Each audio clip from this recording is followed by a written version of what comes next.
Assalamu alaikum wa rahmatullahi wa barakatuh.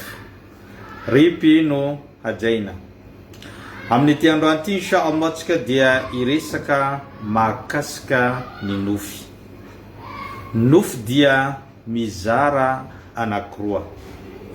Misy ny nofy tsara izay hoe tsindrimandry avy amin'ny tompo Zanahary milaza amintsika mialoha ny zavatra zay mety handalo eo amin'ny fiainanao ary fampiomanana anao amin'izay rehetra hitranga eo amin'ny fiainanao. Fa misy kosa ireo nofy ratsy zay nalefa ny devoly mba handrebirebena ianao eo amin'ny fiainanao ary vitany mihitsy ny miditra ao anatin'ny nofinao mba hampitahotra anao, mba hanakorontana ny sainao sy ny fiainanao amin'izay fotoana izay. Zay no antsoina hoe nofy ririnina avy amin'ny devoly. Fanontaniana mipetraka hoe inona ary no atao raha sendraka mahita nofy tsara na tsindrimandry sy ny nofy ratsy na ny nofy ririnina. Miteny mpaminany sallallahu alayhi wa sallam amin'ny hadisy manao hoe ar-ru'ya as-saliha min Allah wal hulmu min ash-shaytan. Ny nofy tsara tsindrimandry dia avy amin'ny tompo Allah. Fa ny nofy ratsy kosa dia fandrebirebena avy amin'ny devoly.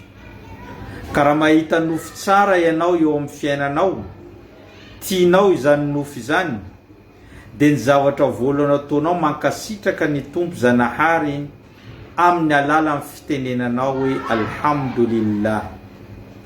Faharoa dia mangataka amin'ny tompo Zanahary mba ho tanteraka eo amin'ny fiainanao izany nofy tsara izany.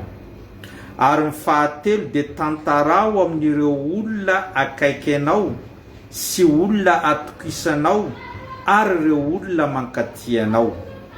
Saingy aza tantaraina kosa amin'ireo olona zay hitanao sy tsy azonao antoka na olona zay mila mamingana anao eo amin'ny fiainanao.